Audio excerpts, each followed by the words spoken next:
So, Sleuth, I mean, started as a play, then was made into a movie, what, 35 years ago, with Olivia and Michael Caine. Indeed. And so why remake it?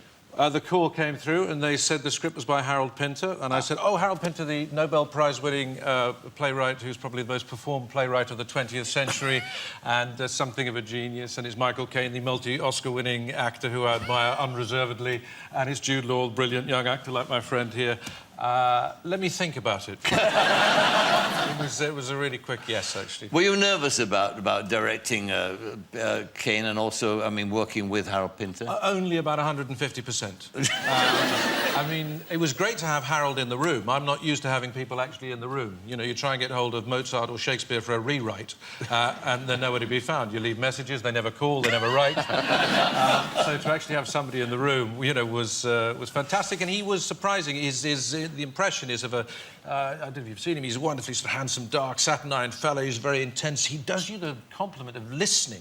So the pressure then is having something interesting to say, but he was a great collaborator, and it was wonderful to be able to change things and suggest things and be part of a relationship with somebody who I first saw on the back of a play script when I was 16 in Reading, going to the second-hand shop, you know, wondering how you found speeches from modern plays to go to drama school with. Yes, so it was a dream come true. Him and then Michael Caine in the same room. It was quite something.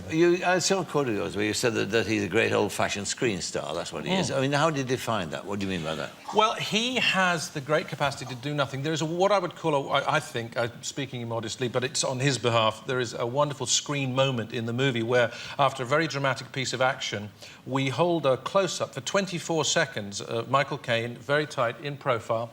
He's done something very dramatic. Michael Caine, chose the moment when it was very important to be still. There was no music, there's no extra bits and bobs. It's Michael Caine simply looking. Now, you might think it's just, you know, you look over there and you hold it.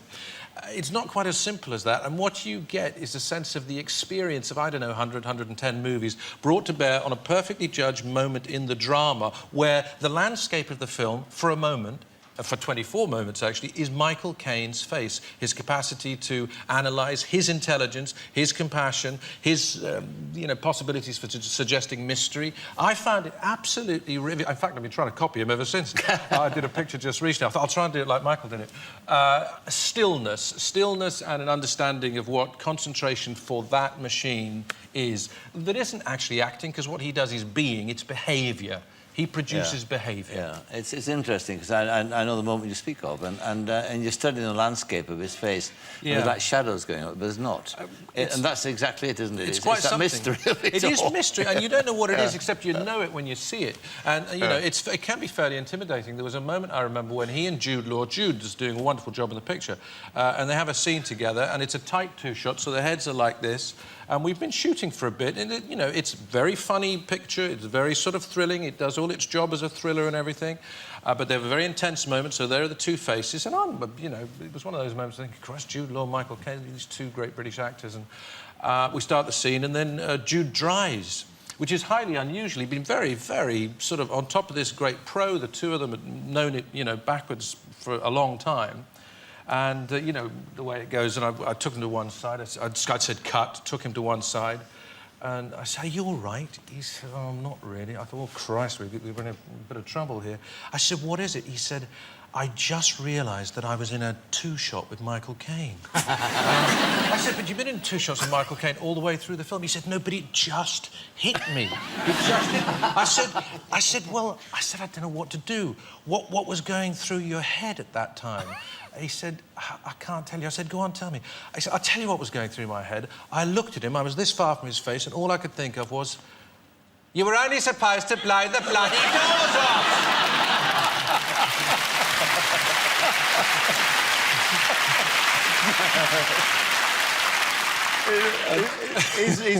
I mean, it's wonderful. I mean, it's true with Michael, isn't it? That whenever you see him, that accent immediately comes into the way he speaks, the manner that he has comes into your mind. Yeah, it does. And also for this, he's a wonderful, he's wonderfully apt for this very excellent Pinter screenplay. They were at the same school a few years apart. I didn't realise that.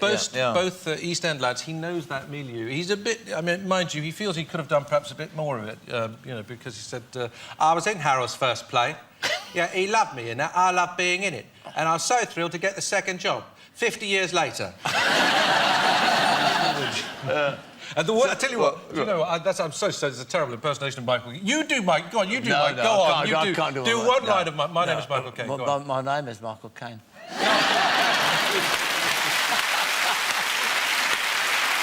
Can you do Michael Caine? I told you before. Can you do Michael Caine? No. Oh, come on. I'll tell you what, you know, one of the funniest things I saw on the shoot was we had to do something together, and they asked Michael about his great friend Sean Connery. And he said, yeah, I can do an impersonation, Michael, of Sean Connery. You want to hear Michael Caine doing Sean Connery? Can you imagine? It's impossible. He says, so, Mr. Monopono, I've come to see Q. I mean, it's impossible. When he's next on, get Michael Caine to do Sean Connery. I should absolutely do that. It takes some seeing and hearing. Let's have a scene, a clip from the film. Now, the film is about jealousy. It's about a writer who's been cuckolded. The wife's lover, the wife's left him. You never see her. And the wife's lover comes along, Jude Law, and they're start playing a very dangerous, sinister game together. Indeed. And this is Act 1, actually, of that. And now, of course, also at the same time, I mean, I haven't done the easy thing, like bringing Shakespeare to the screen and stuff like that, and working with Harold Pinter and you actually, of course, you've turned to opera now. Well, I was given this wonderful opportunity by Sir Peter Moores. He's a visionary fellow who, across all the arts, has been a great patron. And in the last 25 years, he's supported the audio recordings of great operas sung in English for people, frankly, like me, who don't have languages and who have been terrified of opera and think, I won't understand, or I don't get it, doesn't make much sense to me. And he said, look, the magic flute has every kind of element of cinematic storytelling. It has magic, it has fantasy, it has romance, it has the epic. There's a great sort of, you know, David Leanian kind of story in here if you choose to take up the opportunity of doing it as a film. And so, for me, it was an introduction to an opera education, which has been thrilling. And working with Stephen Fry. Working with Stephen Fry, who put me right straight away. I rang him and said, Stephen, would you be interested? He said, oh, how marvellous to work on something that makes absolutely no sense. You do know the plot of The Magic Flute is absolutely nonsensical. And I said, well, I think I may have a plan for it. And that's why we're actually putting it into a film, because we think maybe there's a way on film to offer up a bit of a narrative that means for people who might be frightened of opera, they can come to this, I think, and get a real A to Z of what the story is, and I hope they'll laugh and they'll cry. It's very funny and I think very dramatic. And so we were able to do things that maybe the Opera House couldn't, and I think for maybe a new audience, not excluding people who love opera, but for a new audience, maybe with Stephen's libretto and the way we produce the pictures, maybe it can be a real and different kind of experience. You also, of course, again, like you worked with Woody Allen, didn't you? I did. I'll tell you how I got the job. 6 months before I was due to do this film called Celebrity, a letter arrives. It says, Dear Kenneth Branagh, would you please look at the part of Lee Simon? When I wrote this part, I realised there was only one actor in the world who could play it. Alec Baldwin. And he's not available. He went on. He said, so I thought, for a while I considered Mel Gibson. And, of course, we're always up for the same parts. But in the end, decided that you would be more correct. And so with that ringing endorsement, I read further down the letter, and it said at the end, oh, and just bear in mind, Ken, that the character of Lee is basically a loser, but he is attractive to women. Therefore, no facial hair. I thought, well, I'll have an interesting 6 months, you know. And how was it? Did you like you? Were you fascinated by it? I mean, completely fascinated. Yeah. But I mean, I worship the pictures that he's done, and I've always been a fan. It was fantastic to be there. As you were saying, I mean, he'd turn up pretty late in the day, wouldn't he? I mean, you know, you'd hear something saying he's 5 minutes away, he's 2 minutes away, he's 1 minute away. You'd be ready to go. He'd come in, he'd say action, and off you went. So, you know, in that sense, he put an enormous amount of faith in you. You know, when you did things like... We were in a scene in Elaine's restaurant in New York. There were 6 of us, Winona Ryder and Hank Azaria, and the camera was moving around the outside, and you just couldn't help but think, God, we're in a Woody Allen film. It's one of those shots where the camera goes around the outside of the table. It was fantastic. All right, and then one other thing you've got coming up, that's a film with Tom Cruise. Yes, I appeared as an actor, which I was thrilled to do, in a film called Valkyrie, which Tom Cruise stars in. It's about an assassination attempt on Hitler in July of 1944, directed by Brian Singer. It's a great thriller, very great casting for Tom Cruise, I think. And he's made yours, isn't he?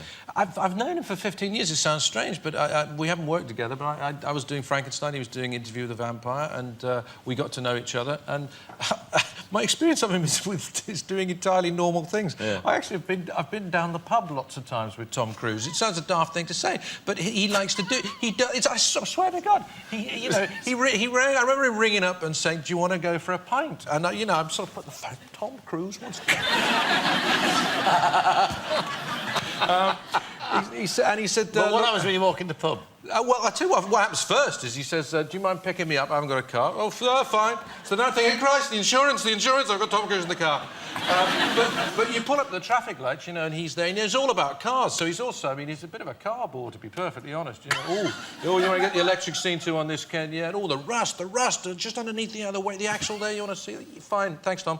And, but you'd sit there, and, of course, people at the traffic lights are doing that kind of, so that would be fun. And then you go and have a pint, and people, people don't, they don't imagine it's going to happen, so they're just doing that. No, oh, fucking